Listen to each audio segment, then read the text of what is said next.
तो हेलो, वापस आ गए एक और नए एपिसोड के साथ। तो पिछले एपिसोड में हम लोगों ने देखा था कि वो जो नौकर होता है वो हमारे मेन कैरेक्टर को बता रहा होता है कि उसने किस तरह से एक सेक्ट को बर्बाद कर दिया है। अब जब वो एक सेक्ट पूरी तरह से बर्बाद हो चुका है तो उसके साथ में जो एक और था पर्पल मून सेक्ट, तो उसकी भी ऑटोमेटिकली बैंड बज चुकी है। अब वो हमारा क्या ही बिगाड़ लेगा। ये सुन के हमारा जो मेन कैरेक्टर है मन ही मन खुश हो रहा होता है, ये सोच के कि अब चलो कुछ समय तक तो कोई इविल सेक्ट वगैरह का दिक्कत हमको अब नहीं होने वाला है। तभी सिस्टम का एक नोटिफिकेशन आता है जो बता रहा होता है कि कांग्रेचुलेसन होस्ट, आपने यहाँ बैठे बैठे ही जो इविल सेक्ट वाले थे उनकी बैंड बजा के रख दी है और इसकी वजह से आपको सिलेक्शन एक्सप्लोरेशन स्किल यहाँ पे मिलता है। और ये सुनते ही हमारे मेन कैरेक्टर भी खुश हो जाता है, बोल रहा होता है कि वाह कमाल की बात है ना, इसी चीज का मेरे को इंतजार यहाँ पे था। देखने से पता लग रहा है ये एक एक्सप्लोरेशन स्किल, इससे मैं बंदों को या फिर आसपास की जगह को एक्सप्लोर कर सकता हूँ। मैं सामने जो बंदा है उसके बारे में सब कुछ जान सकता हूँ, उसका नाम पता ओरिजिन, इस जन्म का पिछले जन्म का सब कुछ डिटेल में यहाँ पता लग जाएगा बिना उससे कुछ भी पूछे हुए। हमारा मेन कैरेक्टर ये देख देख के बहुत ज्यादा खुश हो रहा होता है और सोच रहा होता है कि ये सिर्फ इंसानों पर ही नहीं जानवरों पर भी काम आएगा, वो चाहे फिर इविल बीस्ट हो या फिर चाहे कोई पेट हो, ये जो चीज है सब पर काम यहाँ पर आता है। तो चलो इसका एक बार ट्राई मार के तो देखता हूँ। तो जो बिल्ली था ना उसके ऊपर हमारा मेन कैरेक्टर अपनी स्किल को ट्राई मारता है और जैसे बिल्ली पे ट्राई मारता है तो उसे पता लग जाता है कि ये जो बिल्ली है एक हेवन अर्थ का ग्रेट बीस्ट है। और इसके अलावा तो सिर दर्द होने लग जाता है फिर उसका, और शिट, इसके अलावा फिर इसकी जो एनर्जी है वो पूरी तरह से चूसने लग जाती है। और फिर हमारे मेन कैरेक्टर को समझ में आ जाता है कि ये जो बिल्ली है, इस बिल्ली का जो ओरिजिन है वो इतना ज्यादा कॉम्प्लिकेटेड और इतना ज्यादा रहस्य है ना कि वो जो स्किल है जो अभी मेन कैरेक्टर को मिला है वो भी अच्छे से हमारी बिल्ली को डिटेक्ट नहीं कर पा रहा है। और फिर हमारा मेन कैरेक्टर बताता है कि उसने बर्ड के ऊपर भी ये ट्राई करने की कोशिश की लेकिन उसके ऊपर भी ये चीज अच्छे से काम नहीं आ रही है। और इस चीज का रीजन सिर्फ साफ साफ एक ही है कि इन लोगों का जो ओरिजिन है वो इतना ज्यादा एक्स्ट्रा ऑर्डिनरी है कि स्किल का कोई फर्क नहीं पड़ता इनके ऊपर। और अगर मैं इन कैरेक्टरों के इनके बारे में पता लगाना है तो उसको इनके लेवल के बराबर होना पड़ेगा या फिर इनके जो लेवल है उससे ज्यादा हाई लेवल पर जाना पड़ेगा,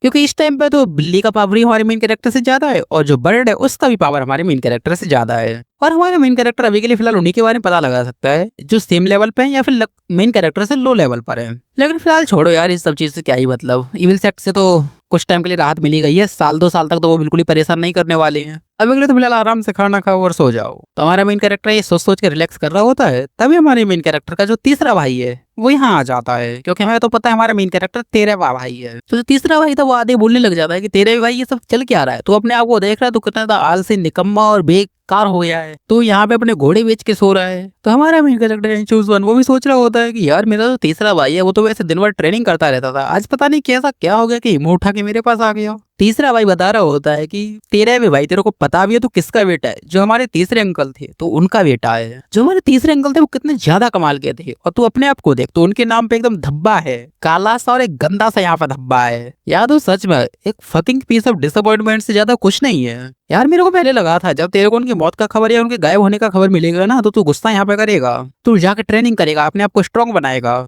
और जो तेरे मम्मी पापा हैं तो उनको ढूंढेगा। तुझे पता है मैं दुनिया में सबसे ज्यादा एडमायर उन्हीं को करता हूँ, मैं अपने बाप से ज्यादा एडमायर तेरे बाप को करता हूँ। मैं बचपन से तेरे बाप के साथ में ट्रेनिंग किया करता था, उनको जो कुछ भी आता था उन्होंने मेरे को सिखाया, लेकिन तू अपने आप को देख, तू उनका बेटा होकर भी पूरा का पूरा बेकार हो गया भाई। साले अभी के अभी जल्दी से उठ वरना मैं तेरे को उठा के पटक दूंगा। हमारा मेन कैरेक्टर उठता है और बोलने लगता है कि मेरे तीसरे भाई, मुझे ऐसा क्यों लगता है कि तू मेरे को मारना चाहता है, क्योंकि मेरे को मारने के बाद जो मेरे बाप की जो भी लेगेसी है, जो भी इनहेरिटेंस है वो सब तेरे को यहाँ पे मिल जाए, तो इसी के लिए मारना चाहता है ना मेरे को। ये सुनते जो तीसरा भाई था बोलने लगा था, अरे ये क्या बोल रहा है भाई, मैंने ऐसा कब बोला। ये सुन के हमारे मेन कैरेक्टर बोलने लगता है कि देख तूने जो भी अभी बोला वो सब सुन के तो ऐसा ही लग रहा है मेरे को। वैसे एक बात बता, तू आके यहाँ पे मेरे को परेशान काहे कर रहा है। यार मेरे तीसरे भाई मेरे को परेशान मत कर यार। देख देख पहली बात ऐसे ही कि मेरे को इसी तरीके से जीना पसंद है यार, और देख वैसे भी हर किसी का मकसद अलग अलग होता है जीने का, मुझे इसी तरीके से जीना पसंद है, एकदम नल्ला बन के बिना कल्टीवेशन के, मुझे इसी तरह से मजा आता है बस। और हमारे मेन कैरेक्टर की ये बात सुनकर तीसरे भाई का दिमाग बहुत ज्यादा ही खराब हो जाता है, लेकिन वो अपने आप को किसी तरह शांत करता है और वहां पे बैठ जाता है। जैसे ही तीसरा भाई वहां पे बैठता है मेन कैरेक्टर अपने मन ही मन में सोच रहा होता है, ये जो मेरा तीसरा भाई है ना, सच बताऊं तो ये भी काफी ज्यादा ही टैलेंटेड है और ये अभी के लिए स्प्लिट स्टेज के पहले लेवल पर है, और जो चू गुइन है जो अभी के लिए हमारी जनरेशन का सबसे ज्यादा टैलेंटेड पर्सन माना जाता है, तुम ऐसा समझ लो ये लगभग उसी के बराबर का है, उसे थोड़ा बहुत ही कम होगा, उस ज्यादा तो खैर नहीं है, ये ऑलमोस्ट बराबर देख सकते हो तुम लोग इन दोनों को। तो बस जो तीसरा भाई था वो पानी वानी पी के बोलने लगता है कि सच्ची में यार तेरा कोई मूड नहीं है कल्टीवेशन वगैरह करने का, हाँ इंप्रूवमेंट वगैरह करने का और अपने मम्मी पापा को ढूंढने का, तू सच में अपनी जो जिंदगी है वो आराम से इसी तरीके से जीना चाहता है क्या, बता भाई हाँ या ना। और ये सब सुन के हमारे मेन कैरेक्टर ऐसा सोचने लगता लगता है कि मुझे ऐसा क्यों लगता है कि ये अब यहाँ से कहीं जाने वाला और ये मुझसे आखिरी बार पूछने के लिए आया है। तो बात ऐसी है कि हाँ, ये सच में कहीं जाने वाला था। तो जो तीसरा भाई था बताने लग जाता है कि आज से कुछ दिनों बाद मैं जो यहाँ से चला जाऊंगा और मैं वापस से कब आऊंगा, कब मुलाकात होगी, आई डोंट नो। अब मैं बाहर जाऊंगा, बाहर जाके तेरे मम्मी पापा के जो गायब होने की खबर है उसके बारे में सब कुछ पता करूंगा। अगर मुझे बाहर जाने के बाद इस सब बारे में कुछ भी पता लगता है तो मैं तेरे को मैसेज देके इस सब बारे में बता दूंगा। और रही बात उस चीज की जो तेरा मानना है कि तेरी जिंदगी है, तुझे आराम से जीना है, तुझे कल्टीवेशन वगैरह नहीं करना है, पहले यार मैं तेरे को फिर भी यही एडवाइस दूंगा कि कर ले कल्टीवेशन यार। देख भाई, ये जो बुक है इसको एक बार तू पढ़ लेना और पढ़ने के बाद ये वाली जो बुक है तू दद्दा को दे देना। पक्का इससे तेरा जो औकात है, तेरा लेवल है, वो काफी ज्यादा हाई हो जाएगा। जा भाई मेहनत कर मेरे भाई और लगभग प्रोफाउंड स्टेज पे तो पहुंच ही जा। इतना ही बोल के तीसरा भाई था वो वहां से निकल जाता है। उसको जाता हुआ देख के हमारा मेन कैरेक्टर सोच रहा होता है कि पता नहीं यार कि इतनी ज्यादा अजीब बातें क्यों कर रहा है। उसने मेरे को ये बुक दिया एक टेक्निक का और एक पिल की बोतल भी यहाँ पे दी थी। पिल की बोतल में जो पिल है वो तो छोटा सा पिल है, किसी काम का नहीं है हमारे मेन कैरेक्टर के। और रही बात इस टेक्निक की, जो इसके ऊपर कवर है ना, जिसे प्रिजर्व करने के लिए रखा गया है, ये बना है एनिमल की चमड़ी से, जब बैक्टीरिया को प्रिजर्व करने के लिए रखा जाता है। यानी ये टेक्निक है देखने में तो काफी ज्यादा कमाल की लगती है। और फिर हमारे मेन कैरेक्टर उस टेक्निक को खोल के देखता है तो उसे पता लगता है कि जो इंपीरियर टेक्निक है ना, जो इनकी फैमिली का one of the important technique है, ये बेसिकली वही टेक्निक है। लेकिन एक बात, ये कंप्लीट टेक्निक नहीं है, ये हाफ टेक्निक है। लेकिन जो इसका हाफ टेक्निक भी है ना, वो भी बड़ा ही कमाल का होता है। ये सच में एक एक्स्ट्रा ऑर्डिनरी टेक्निक है। तुम इसको सीख सीख के जो ट्रू स्टेज है ना, उस ट्रू स्टेज पे भी जा सकते हो। लेकिन यार मैं ट्रू स्टेज पे तो ऑलरेडी जा चुका हूँ ना। देखो वैसे ये भी कहा जाता है कि लोग एम्परर स्टेज पे भी जा सकते हैं, लेकिन बात ऐसी है कि हमारा जो साउथर्न एरिया है ना, उसके अंदर इतने सालों से कोई भी एम्परर स्टेज का बंदा नहीं आया है। देखो कुछ सालों पहले ना इधर कुछ तो हुआ था हमारे एरिया के अंदर, इससे ज्यादा कुछ ना कुछ रिलेटेड है। इन शॉर्ट ये जो टेक्निक है मेरे शायद ही किसी काम में आएगा। और रही बात उस पिल की बोतल की, वो तो प्रोफाउंड स्टेज पे लेवल अप करने का काम आता है बस। और प्रोफाउंड स्टेज पे तो कब का जा चुका हूँ, यानी कि ये दोनों चीजें मेरे किसी काम की नहीं है। यानी कि जो मेरा तीसरा भाई था, ये चीजें देख के मेरे को एक ही बात कहना चाहता था कि ये पिल खा लेना और इस टेक्निक को सीख लेना, इससे तो एटलीस्ट प्रोफाउंड स्टेज पे तो चला जाएगा। अगर तू इतना भी कर देगा, जो दद्दा है वो खुश हो जाएगा, दद्दा तेरी अब से इज्जत करेगा, वो तेरे से इतनी ज्यादा नफरत नहीं करेगा। लेकिन मेरा तीसरा भाई ऐसी हरकतें काहे को कर रहा है। उसने ये भी कहा था कि जब वो यहाँ से चला जाएगा तो पता भी नहीं वो वापस आएगा या फिर नहीं आएगा। मुझे ऐसा क्यों लगता है कि उसने बहुत ज्यादा बड़े दुश्मन से पंगा यहाँ पे ले लिया है और इसकी वजह से हमारी फैमिली है उसको बहुत मुसीबत ना आए, तो इसीलिए फैमिली से दूर रहना चाहता है। देखो अगर ऐसी बात है तो मैं उसके लिए सिर्फ इतना ही कर सकता हूँ कि जो हमारा वॉइस लीडर है ना जांग, उसको इसके पीछे लगा सकता हूँ, ये बोल के कि इसकी प्रोटेक्शन यहाँ पे करना है। और भाई मैं इससे ज्यादा इसके लिए अभी के लिए कुछ नहीं कर सकता। और उसके बाद में सीन शिफ्ट होता है अगले दिन सुबह सुबह का टाइम था। हमारा मेन कैरेक्टर आराम से सोया हुआ था, तभी जो हमारा लीडर था ना यानी दादा, उसकी जोर से चिल्लाने की आवाज आती है, इस साले तीसरे मेरे पोते तू आखिरकार ऐसा कैसे कर सकता है। यार सच में वो जो दादा था ना, उसने बहुत ज्यादा जोर से गुस्से में चिल्लाया था और इसकी वजह से हमारा मेन कैरेक्टर है ना, उसकी भी आंखें खुल जाती है। वो सो के उठता है और वो सोच रहा होता है कि बाप रे यार, ये आज ये दद्दा इतना ज्यादा गुस्से में काहे को लग रहा है। ये इतना ज्यादा गुस्से में कि साला सामने वाले की जैसे जान ही निकाल लेगा। यार दादा ने वैसे तीसरे भाई का नाम लिया, यानी तीसरा भाई जो मेरे से कल आके मिला था। यार अब इस तीसरे भाई ने आखिरकार ऐसा क्या कर दिया यार, सेट मेरे को लगता है जाके एक बार चेक करना चाहिए। तो जी हाँ, सुनो अब क्या हुआ था कि जो तीसरा है शायद उसकी शादी तय हुई थी। क्यों फैमिली है साउथ एरिया के सबसे स्ट्रॉन्गेस्ट फैमिली है ना, उसके लड़की की। तो जो इसका शादी तय हुआ था ना लड़के का अपने का, वो ना शादी कैंसिल करना चाहता था असल में। तो दद्दा बड़े गुस्से में बोल रहा होता है कि तुझे पता भी है वो क्यों नहीं, ये है उसके साथ शादी तेरा तय हुआ है। शादी को कैंसिल करना यानी कि लड़की बालों की बेइज्जती मारने के बराबर है। और सबसे पता है बुरी बात क्या है, जो क्यों नहीं है कि मम्मी है ना, उसका सबसे पहले शादी का रिश्ता ना हमारी फैमिली के अंदर ही आया था।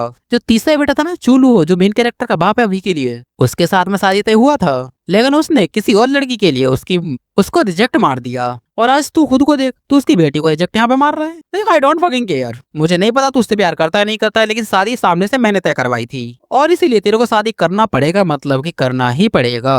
तभी जो तीसरे बेटा था ना यानी तीसरा भाई, उसका जो बाप था वो बोलने लग जाता है कि यार दादाजी आखिरकार हम करें क्या। आपने क्या किया था, आपने जो हमारा चूलू वो था यानी तीसरा भाई जो था, उसको सिखाने के लिए भेज दिया था बच्चों को कि जाओ उसको सिखाओ। उसने सिखाते सिखाते क्या सिखा दिया, ये क्या संस्कार डाले उसने। जैसे आज से कुछ साल पहले चूलू ने रिजेक्ट मारा था उन लोगों को, वैसे ही आज मेरा बेटा भी उन लोगों को रिजेक्ट मार रहा है। तभी जो दद्दा है वो बोलने लग जाता है कि यार एक बात बता, पहले तेरा और उसका रिलेशन तो इतना ज्यादा अच्छा था ना, तुझे सीरियसली इस बात का आइडिया भी है जैसे ही ये बात उन लोगों को पता लगेगी ना, वो लोग इतना ज्यादा गुस्सा होंगे, इतना ज्यादा गुस्सा होंगे, मैं तेरे को क्या ही बताऊं इस बारे में। सबसे पहले जो तेरा तीसरा अंकल था, उसने उसकी माँ को रिजेक्ट मार दिया। उस टाइम पर भी उन लोगों की बहुत ज्यादा बदनामी हुई थी। अब तू रिजेक्ट मार रहा है यार उनकी बेटी को, उनकी डबल ट्रिपल बहुत ज्यादा बदनामी हो जाएगी। और इस चक्कर में जो हमारी बदनामी है वो अलग से होगी। और ये सुनते ही सामने जो तीसरा भाई होता है बोलने लग जाता है कि वेल मैंने फैसला बना लिया है और यही मेरा फैसला है। और ये जो बात है मैंने क्यों नहीं ये कोई बता दिया। देखो मैं उस लड़की को सिर्फ अपनी छोटी बहन जैसा मानता हूँ, मैंने कभी उसे उस नजर से देखा ही नहीं कि वो मेरी वाइफ बनेगी। और ये बात सुनते ही दद्दा को भी गुस्सा आ जाता है, वो बोल रहा होता है तेरी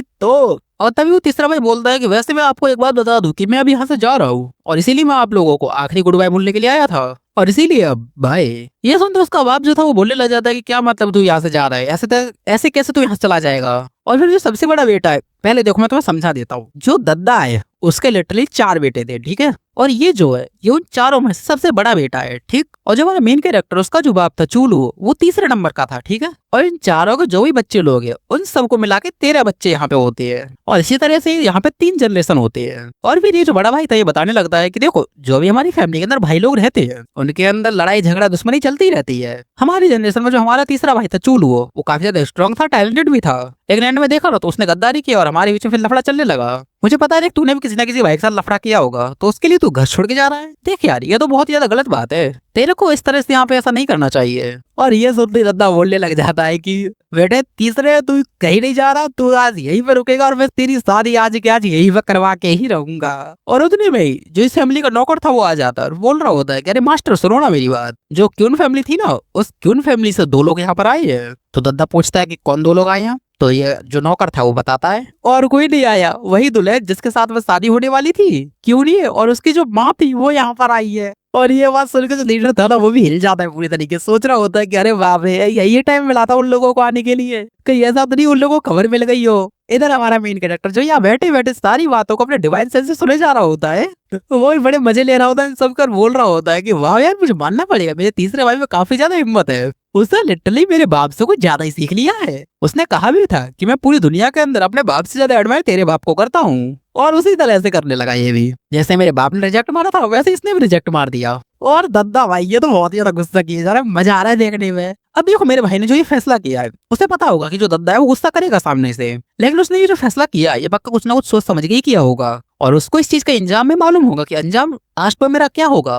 और उसने इस चीज की तैयारी तो कर ही ली होगी, तो चलो मैं भी अब आराम से इस चीज का तमाशा देखता हूँ, वैसे ही मैं कुछ कर तो सकता नहीं हूँ। देन सीन शिफ्ट होता है मेन घर के अंदर जहाँ पे ये दोनों माँ बेटी आ जाती है। तो जब माँ थी वो आती बोलने लग जाती है कि हाँ भाई बताओ तुम लोग हमारे साथ में जो शादी का रिश्ता है वो नहीं करना चाहते हो ना। ये सुनते ही बोलने लग जाता है नहीं नहीं ऐसा नहीं है, हम करना चाहते हैं, चाहते हम लोग करना तुम्हारे साथ शादी का रिश्ता। तभी सामने से जो अपना तीसरा भाई था वो बोलने लग जाता है कि देखो मेरी बात सुनो, मैं शादी करूं या किसके साथ अपनी जिंदगी काटूं ये डिसाइड करने वाली मेरी ट्रू फैमिली कौन होती है, इस चीज का डिसीजन मेरे को लेना चाहिए ना। और इसीलिए इस चीज का जो रिलेशनशिप हमारे बीच में जो बनने वाला था उसके लिए मेरी तरफ से तो ना है। तभी दद्दा की आवाज आती है होश में रह ले, ना बोला तो तेरा मुंह तोड़ दूंगा। तीसरा भाई था बोलने लग जाता है कि देखो ना तो बोलना पड़ेगा, मैं तो देखो क्यों नहीं ऐसे प्यार नहीं करता हूँ और तुम ना क्यों नहीं ऐसे भी पूछ लो वो भी शायद मेरे को प्यार नहीं करती होगी। तभी क्यों नहीं सामने से बोलने लग जाती है नहीं नहीं ऐसा नहीं है, मैं तो प्यार करती हूँ, बहुत ही ज्यादा प्यार करती हूँ। और ये सुनते जो हमारा तीसरा भाई था वो चौंक जाता है, बोल रहा होता है करती है, अबे तू ऐसे कैसे करती है, अबे ऐसा ऐसा कैसे हो सकता है, हम लोग सिर्फ एक बार ही मिले तो उसमें भी सिर्फ अपने हाय हेलो ही किया था, उसमें कैसे तुम मेरी इस तरह से प्यार में यहाँ पे गिर गई, ऐसा कैसे हो गया यार, कब हो गया मुझे खुद नहीं पता। तभी दद्दा साइड से बोलता है देख भाई अब तो लड़की नहीं बोलती वो तेरे से प्यार करती है, अब अगर तूने नावा किया मैं तेरा मुंह तोड़ दूंगा यहीं पर।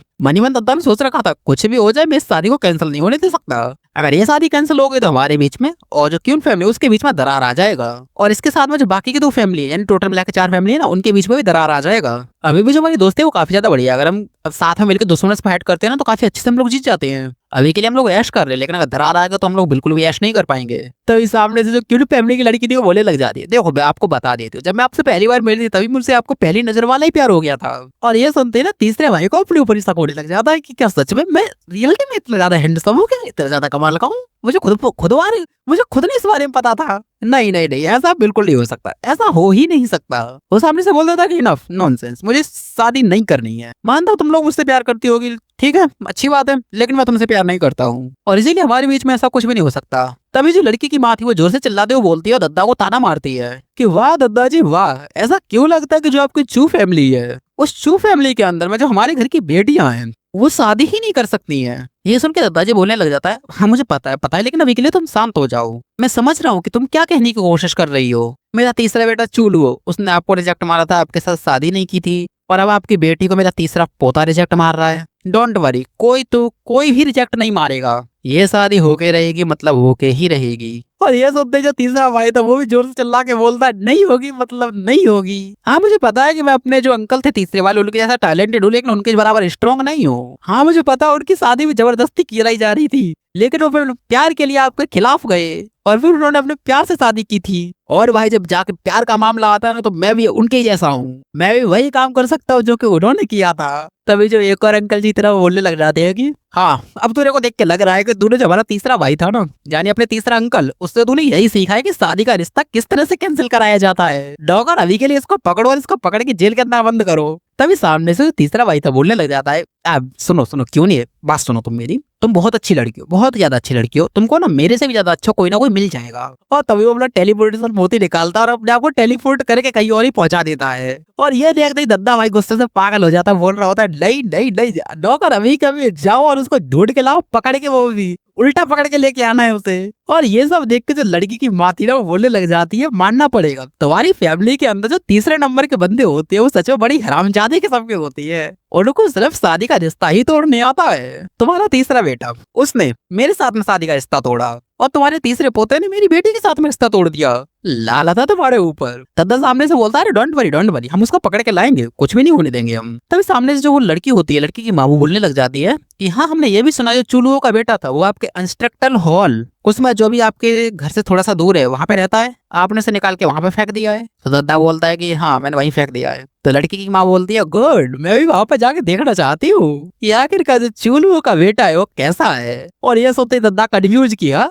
उसके अंदर ऐसा क्या देख रहा है। और तभी दद्दा अपने जो बेटे थे उनको ऑर्डर देता है कि मेरे बेटे लोग जाओ और इनके साथ में जाओ, क्योंकि मुझे बुरी फीलिंग आ रही है ये कहीं ये लोग कुछ वहां जाके करना दें। तभी जो वो दोनों माँ बेटी थे वो दोनों लोग पहुंच जाते हैं हमारे मेन कैरेक्टर के घर के अंदर। जैसे ही वो लोग घर के अंदर जाते हैं वो देखते हैं कि हमारा मेन कैरेक्टर आराम से अपने घोड़े बेच के बैठा हुआ है। उसकी माँ हमारे मेन कैरेक्टर से पूछती है तुम्हारा नाम चूसवान है क्या, तो चूलुओं का बेटा है ना। तो सामने से हमारा मेन कैरेक्टर बोलता है कि यस आंटी मैं वही हूँ, बताइए। और ये सुनते ही लड़की की बात उसे गुस्सा आ जाता है, बोलने लगती है कि आंटी तूने मुझे आंटी बोला, तेरी इतनी हिम्मत हो गई। तो हमारा मेन कैरेक्टर बोलने लगता है कि आंटी नहीं बोलूं तो क्या बोलूं, आपकी उम्र और मेरे पापा की उम्र लगभग बराबर ही है, आपकी और उनकी तो शादी भी होने वाली थी लेकिन नहीं हो पाया किसी रीजन की वजह से, तो आपको मैं आंटी नहीं तो फिर क्या ही बोलूं बताओ। और ये सुन के जो उसकी माँ थी लड़की की उसे और गुस्सा आता है, वो एल्डर लोगों से बोलने लगती है कि तुमने इसको संस्कार वंस्कार दिए या नहीं दिए ये बताओ पहले, तुम्हारे सारे के सारे जो बेटे हैं वो इतने ज्यादा बदतमीज कैसे हैं, इनका दिमाग घुटने में आ गया है क्या सभी का।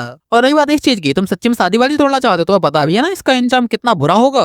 तो सामने जो एल्डर होता है यानी हमारे मेन कैरेक्टर का चाचा या फिर ताऊ जो भी लगेगा ये बोलने लग जाता है कि हम शादी तो नहीं तोड़ना चाहते हैं कि, लेकिन बात ये है जो दूल्हा है वो दूल्हा यहाँ से भाग गया है, और बात ये भी है कि हम उसको पकड़ कर तो ले आएंगे लेकिन उसे पकड़ के लाना, जबरदस्ती शादी करवाना, इससे हमारी कुछ इज्जत खास बचेगी नहीं, फिर आपकी भी कोई इज्जत नहीं बनेगी, जो आपकी बेटी की इज्जत है वो भी बहुत ही ज्यादा खराब होगी। तभी जो लड़की की माँ थी वो बोलने लग जाती है कि जो हमारे मेन कैरेक्टर का बाप था उसने इसको बहुत ज्यादा सताया है, बहुत ज्यादा परेशान किया है और उस गलती का इंजाम इसको भुगतना पड़ेगा। और ये सुनते हमारे मेन कैरेक्टर ने तोते उड़ जाते हैं, सोच रहा होता है कि अबे ये क्या बात हुई, मेरे बाप की गलती का इंजाम मैं क्यों भुगतूंगा भाई। तभी सामने से हमारा मेन कैरेक्टर बोलता है कि देखो देखो देखो आंटी, आपकी एक बेटी भी है, आपकी बेटी की उम्र लगभग मेरे बराबर की है, लेकिन अब तो भी बहुत ज्यादा यंग यहाँ पे लगती हो, और अब मुझे ऐसा क्यों लग रहा है कि आप एक कॉकर जिसके चक्कर में मेरा बाप भी आपके साथ शादी नहीं करना चाहता होगा। देखो कॉकर उन लड़कियों को कहा जाता है जो कि उम्र में तो बूढ़ी होती है, लगभग 30, 40, 45 साल की, लेकिन वो अपने आप को इस तरह से दिखा दे जैसे कि बहुत ज्यादा यंग है। और ऐसी औरतों को जो यंग लोग होती है उन यंग लोगों के साथ में काफी ज्यादा इंटरेस्ट होता है, उनके साथ ही रहने के बारे में हमेशा वो लोग सोचती हैं। और ये सुन के ऑब्वियस सी बात है किसी भी औरत को गुस्सा आएगा, तो जो लड़की की माँ थी उसको भी गुस्सा आ जाता है, वो सीधा अटैक कर देती है मेन कैरेक्टर के ऊपर। तभी जो एल्डर था वो बीच में आता है और हमारे मेन कैरेक्टर को प्रोटेक्ट कर लेता है, प्रोटेक्ट करने के बाद बोलता भी है अब तेरे भी लड़के तेरे अंदर संस्कार नाम का चीज भी है या नहीं है, इस तरह से बातचीत यहाँ पे कौन करता है। तभी जो लड़की की माँ थी वो बोलने लग जाती है चलो भाई, जो तीसरा लड़का था उसने तो शादी करने के लिए मना कर दिया, लेकिन ये तेरे वाह ये शादी करेगा मेरी लड़की के साथ में, अब हाँ अब यही है जो शादी करेगा। और ये सुनते ही वहां पे जितने भी एल्डर्स थे वो सारे के सारे चौंक जाते हैं। तो एक एल्डर बोले जाता अरे अरे आप क्या बोल रहे हो, आपको कोई आइडिया वाइडिया भी है क्या। तो जो लड़की की माँ थी बोलने लग जाती है हाँ मेरे को आइडिया है। तो सामने से एल्डर बोलता है कि लेकिन आपकी बेटी, वो यार ऐसे कैसे। तो सामने जब बेटी होती है वो बोलने लग जाती है चलेगा मुझे तो चलेगा, ये काफी ज्यादा हैंडसम है, जब तक हैंडसम है ये मेरे को चलेगा। और ये सुनते एल्डर भी लाइक, ये क्या बात हुई यार, ये तो हैंडसमनेस देख के ही तीसरे लड़के के प्यार में गिर गई थी और अब तेरे में को भी देख के इसी तरह से गिर गई प्यार के अंदर। लेकिन तभी सामने से हमारा चूसवान था यानी मेन कैरेक्टर, वही बोल देता है भाई मेरे को ऐतराज है, मेरे को शादी नहीं करना है। और ये सुनते जो लड़की की माँ थी वो सामने से बोलने लग जाती, तेरी इतनी औकात तो सामने से मना करेगा शादी के लिए, तू मना नहीं कर सकता। तो हमारा मेन कैरेक्टर बोलता है आंटी मेरी बात तो सुनो, देखो मैं एक लूजर हूँ, नल्ला हूँ, बेकार हूँ, मेरे को कल्टीवेशन करना नहीं आता है, आप अपनी बेटी की शादी मेरे ऐसे लूजर के साथ में करवाओगी क्या। तो ये बात सुन के जो लड़की की बात थी वो भी सोचती है यार वैसे इस लड़के ने बात तो ठीक बोली है, लेकिन कोई भी बंदा कितने बड़ा लूजर क्यों ना हो सामने से चिल्ला चिल्ला के कभी नहीं कहता कि मैं लूजर हूँ। लेकिन तू बेटे तू इतना बिंदास होके कैसे बोल सकता है, लेकिन तू चिल्ला चिल्ला कितना क्यों बोल रहा है। तो हमारा मेन कैरेक्टर बोलता है क्योंकि मैं सच्चाई जानता हूँ and I know I am fucking loser. अब आप खुद ही देखो, आप अपनी बेटी की शादी मेरी जैसे लूजर के साथ में करवाओगे तो लोग क्या बोलेंगे कि देखो देखो लूजर की बीवी जा रही है, लूजर की बीवी जा रही है। उससे भी ज्यादा बेकार बात यह है कि मेरे बाप ने आपको रिजेक्ट यहाँ पे मारा था और इसी आदमी के लड़के के साथ में अगर अपनी बेटी की शादी तुम करवाओगे तो अब मेरे साथ साथ आपका नाम भी बदनाम यहाँ पे होगा। लोग ये कहेंगे कि देखो लूजर की सासू माँ जा रही है, लूजर की सासू माँ जा रही है, लूजर के बाप ने इसको रिजेक्ट मारा और इसी ने अपनी बेटी के साथ ही उसके साथ में करवा दी और इसकी वजह से आप दोनों का नाम बहुत ज्यादा बदनाम हो जाएगा। देखो मेरे को कोई फर्क नहीं पड़ता, मेरा नाम तो शुरुआत से ही बदनाम ही है, तो मुझे इतना ज्यादा कोई दिक्कत नहीं होगा और इसीलिए तुम शादी करवाने से पहले एक बार सोच लो। और ये सब सुन के जो लड़की की माँ थी उसको बहुत ज्यादा गुस्सा आ जाता है, वो बोलने लगती है यार सच में तुम्हारी चूप है ना उसके पूरे के पूरी दिया नहीं खराब है, साला कोई है ही नहीं बढ़िया आदमी वहाँ का। सारे के सारे एल्डर ये सब देख के सोचने लगते हैं यार अब तो ये गुस्से में आती जा रही है, अगर ये गुस्से में चली गई तो लंबा चौड़ा बवाल यहाँ पे कर सकती है। तो जो लड़की की माँ थी वो अपना गुस्सा शांत करती है और बोलती है हाँ मेरी जो बेटी है वो किसी अच्छे को डिजर्व करती है और तुम उसके लायक तो बिल्कुल भी नहीं हो, लूजर कहीं के। और इतना बोलते ही वो लड़की की माँ वहां से निकल जाती है और फिर हमारा मेन कैरेक्टर सोचता है यार क्या क्या नाटक करना पड़ता है खुद को बचाने के लिए। हालांकि वो लड़की देखने से सबूत करने से तो मेरे को ठीक ही लगी, लेकिन वो बड़ी अजीब लग रही थी, मेरे को उसके बारे में पता करना है। और तभी हमारा मेन कैरेक्टर उस स्किल को यूज करता है जिससे वो सभी चीज के बारे में डिटेल के बारे में पता कर सकता है बिना किसी से पूछे ही, और उससे उस लड़की की बेटी के बारे में पता करने की कोशिश करता है। तब मुझे पता लगता है कि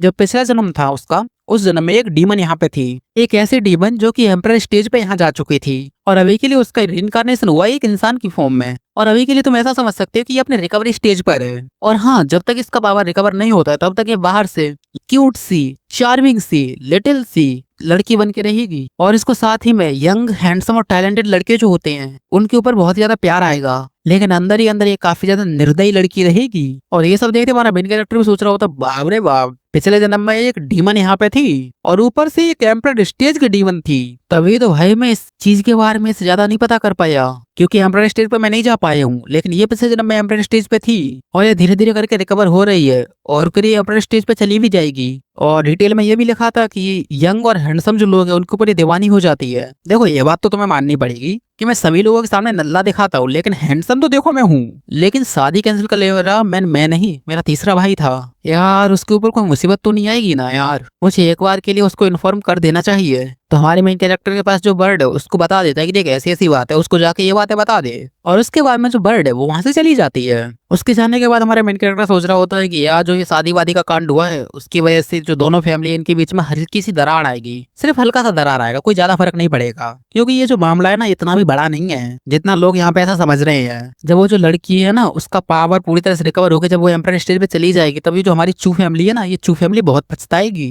कि यार इतने ज्यादा कमाल की लड़की थी, वो हमारे घर की बहू बन के आ सकती थी लेकिन नहीं आई वो हमारे पास। तभी हमारे मेन कैरेक्टर के दिमाग में ना डाउट आ रहा था कि यार हमारे जो साउथर्न एरिया उसके अंदर इतने सालों से कोई एम्परर स्टेज का बंदा नहीं आया है, उसके पीछे एक रीजन भी यहाँ पे था, लेकिन उस रीजन को सुनने से ना इतना भी आसान नहीं लगता है। और फिर हमें इस रीजन के बारे में बताया जाता है कि जो ये क्योने नाम की लड़की है ना, पहला रीजन तो ये है। और जैसे हमारे मेन कैरेक्टर ने इसके बारे में इन्फॉर्मेशन पता किया तब इसे पता लगा कि लास्ट जन्म में ना फॉक्स वाले डीमन यहाँ पे थी, लेकिन जब इसका जन्म वापस से हुआ है तो ये एक इंसान वाले डीमन काय को बनी है, इसको वापस से फॉक्स या फिर किसी और डीमन के रूप में आना चाहिए था ना। और उससे ज्यादा हैरान करने वाली बात है उसकी माँ, जब मेरे बाप ने सबसे पहले उसे रिजेक्ट मार दिया था तो उसको मेरी फैमिली से नफरत यहाँ पे करनी चाहिए थी, लेकिन तो भी वो अपनी बेटी की शादी हमारी चू फैमिली में करवाना चाहती है। आई डोंट नो, लेकिन मुझे ऐसा लगता है कि इन सब चीजों के बीच में ना कुछ कनेक्शन है, पक्का इन लोगों की मिलजुल के ना कोई लंबी चौड़ी प्लानिंग चालू है। अभी के लिए मेरे को ज्यादा कुछ नहीं करना है, यहीं पे रहना है और इंतजार करना है जिससे कि धीरे धीरे मेरा पावर यहाँ पे बढ़े और जो लोग ये लोग प्लानिंग बना रहे हैं ना उस प्लानिंग की धच्चियां यहाँ पे मैं उड़ा दूं। और तभी वो जो वर्ड थी वो वापस आ जाती, हमारा मेन कैरेक्टर बोलता है ओ तू वापस आ गई, यानी तूने तीसरे भाई को इन्फॉर्म कर दिया इन सब चीजों के बारे में। फिर हमारा मेन कैरेक्टर सोचता है चलो अब मैंने उसके पास इन्फॉर्मेशन पहुंचा दिया है, अब उसे जो भी करना है वो करे, मेरे बाप का क्या जाता है। और फिर सीन शिफ्ट होता है एक और इविल सेक्ट की ओर। इस इविल सेक्ट का नाम क्या है मुझे घंटा नहीं पता, लेकिन जैसे इविल सेक्ट का लीडर था वो किसी टकले और एक बुढ़े आदमी से बात कर रहा होता है। वो बोलता है कि सुनो वे टकले और बुढ़े तुम भी, आप लोगों की जो उम्र है वो खत्म होने की बारी आ चुकी है, तुम लगभग कुछ महीने तक जिंदा यहाँ पे रहोगे, उसके बाद में तुम लोग टपक जाओगे। लेकिन जो मेरा काम है जो मैं तुम्हें देने वाला हूँ वो अगर पूरा कर दिया तो जो ब्लड पियर है यार एक मोती की तरह होता है वो मोती मैं तुमको दे दूंगा, जिससे तुम लोगों का जो उम्र है वो 10 साल और बढ़ जाएगा। और जैसे तुम्हारा उम्र बढ़ेगा तुम लोग कल्टीवेशन करके अपना ब्रेक थ्रू कर लोगे, जैसे तुम्हारा उम्र जो है वो और भी ज्यादा बढ़ जाएगा ऑटोमेटिकली। तुम लोगों को सिर्फ मेरा काम करना है, चू फैमिली के कुछ एल्डर्स को यहाँ पे बस मारना है। और ये सब सुन के जो वो टकलू होता है वो बोलने लगता है कि सच्ची में वो जो कमाल का मोती है वो सच में तुम मेरे को दे दोगे। ये सुनते हुए बोलता है और नहीं तो क्या, सच्ची में यार मैं अपने सेक्ट का लीडर हूँ, जो वादा मैं करता हूँ सामने से वो वादा मैं निभाता हूँ। फिर वो टकला बोलने लगता है कि अच्छा देखो वादे की बात नहीं है तो आपने मेरे को क्या बोला, चू फैमिली के जो एल्डर है सिर्फ उन लोगों को मारना है, और सच्ची में तुम उस चीज के लिए मेरे को इतना ज्यादा कीमती मोती दे दोगे। तभी वो लीडर बोलने लग जाता है कि हाँ मैं दे दूंगा, और बात दूसरी भी है इसमें, देखो सिर्फ एल्डर्स को नहीं मारना है, जो चूलुओ का बेटा है यानी हमारा मेन कैरेक्टर उसको पकड़ना, उसको कैप्चर करना है तुम्हें। बस वो अगर हमारे हाथ में लग गया तो बाकी की जो चू फैमिली है उसकी बैंड तो हम बड़ी आराम से बचा देंगे। मेन जो मेरा मकसद है यानी कि जो हमारे मेन कैरेक्टर का बाप है चूलुओ, उस वह सच में बहुत कमीना है भाई, उसने इसकी बहुत बैंड बजाई है, हमारे सेक्ट की उसने ऐसी करके रख दी है। इतना ज्यादा गुस्सा आता है ना, सच्ची बताऊं तो जो चूलुओ है वो सबसे बड़ा दुश्मन है हमारा, और अगर हम उसको एक बार कैप्चर कर लिया उसके बेटे को तो उसका ही बदला हम उसी से ले लेंगे। तो बता ये वाला जो कहा बेसिकली कर देगा ना। ये सुनते टकलू बोलने लगता है कि हाँ हो जाएगा। तो वो जो लीडर था ना मोती का जो आधा हिस्सा था वो दे देता है अभी के लिए, और बोलता है कि मोदी का आधा हिस्सा अभी और आधा हिस्सा काम होने के बाद। टकलू बोलता है कि कोई दिक्कत की बात नहीं, इतना काफी है, और इतना बोल के वो निकल जाता है। टकलू जाते जाते सोच रहा होता है कि यार ये काम मुझे करना ही पड़ेगा। देखो बात ऐसी है कि जो मेरा लेवल है ना वॉइड स्टेज उसके पीक लेवल पे मैं अटका पड़ा हूँ, इसके बाद में जो कंपाउंड स्टेज आता है ना उस कंपाउंड स्टेज से मैं चाह के भी नहीं जा पा रहा हूँ, इसी वजह से मेरे दिमाग का दही हुआ पड़ा था। और अगर मेरे को अपना लेवल अप करना है ना वो लेवल अप मैं इसी मोती द्वारा यहाँ पे कर सकता हूँ, और इसीलिए मेरे को सामने से पंगा लेना ही पड़ेगा। लेकिन यहाँ पंगा लेने में डर भी लगता है क्योंकि सामने जो फैमिली का लीडर है वो साला बुढ़ा, अरे यार अपना दद्दा वो साला बहुत ज्यादा स्ट्रॉन्ग है, अगर उसके साथ फाइट हो गया मैं उससे जीत जाऊंगा इसके चांसेस बहुत ही ज्यादा कम है। यार उसके पास में ना एक बहुत ही ज्यादा कमाल का वेपन है, वो जो वेपन है वो मेरे लिए काफी ज्यादा दिक्कत करेगा। ऊपर से उसके साथ में एल्डर्स है वो भी सपोर्ट करने के लिए आ जाएंगे। लेकिन डोंट वरी मेरे पास इतना टैलेंट तो है कि मैं उसे भले ही हरा ना पाऊं लेकिन उसके हाथों से बच के निकल जाऊंगा।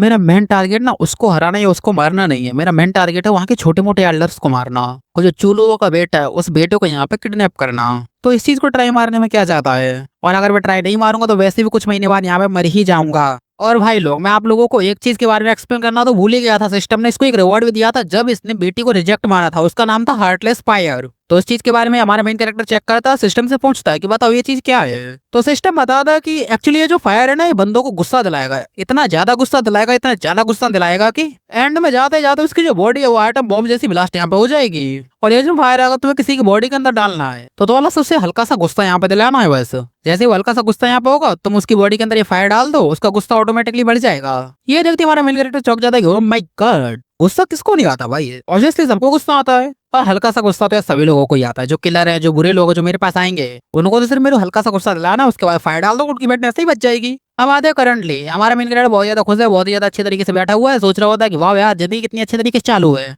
देखो मुझे मालूम ही नहीं चला और 1 साल पूरे होने में सिर्फ 7 दिन का समय यहाँ पे बचा हुआ है। मैं एक ऐसा बंदा हुआ करता था जो कभी कल्टीवेशन नहीं कर सकता था, और अब देखो मैं एक ट्रू स्टेज का वॉरियर बन चुका हूँ। अगर मैं बाहर जाके ये सब किसी को बोलूंगा ना लिटरली कि मैंने 1 साल के अंदर ये सब उखाड़ लिया, कोई मेरी बातों का भरोसा ही नहीं करेगा। कल्टी काफी सारे टाइम तो नहीं आए हैं, कोई ना आए तो भी बढ़िया बात है, लेकिन वो कहते हैं ना कि शैतान का नाम लोगे शैतान हाजिर हो जाएगा। हाँ उसी टाइम पे वो जो टकला था ना वो आ जाता है, जैसे वो टकला यहाँ पहुंचता हमारा मेन कैरेक्टर बोल देता है कि हाँ जैसे कुत्ते का नाम लिया कुत्ता हाजिर। तभी वो जो टकलू वो बोलने लगता है कि यार तू ये है ना चूलुओ का बेटा। ये सुनते ही हमारा जो मेन कैरेक्टर था वो बोलने लगता है कि हाँ मैं ही चूलुओ का बेटा हूँ। और यार वैसे मेरे को एक बात बताओ, मेरे बाप ने तुम लोगों का कुछ बिगाड़ दिया था क्या? जो भी कल्टिस्ट यहाँ पे आता है वो यही पूछता है कि मैं चूलुओ का बेटा हूँ या फिर नहीं। एक बात बताओ और कि मेरे बाप ने तुम्हारे यहाँ की किसी बहू बेटी या किसी की बीबी को भगा लिया था क्या? ये सुनते बुड्ढा बोलने लग जाता है कि मुझे तो घंटा फर्क नहीं पड़ा था, और दूसरी बात मैं कोई कल्टिस्ट वगैरह भी नहीं हूँ, मुझे सिर्फ एक कल्टिस्ट ने हायर किया है तुझे किडनैप करने के लिए। इतना ही बोल के वो जो बुड्ढा है वो हमारे मेन कैरेक्टर के ऊपर अटैक कर देता है। और इसी के साथ ये वाला चैप्टर में यहीं पर खत्म करते हैं। तो बताना एपिसोड कैसा लगा, लाइक करना शेयर करना सब्सक्राइब भी करना, और अब अगर किसी ने बोला कि वीडियो छोटी है तो उसकी ऐसी की तैसी भाई। तब तक के लिए take care bye bye see you again, मैं चला।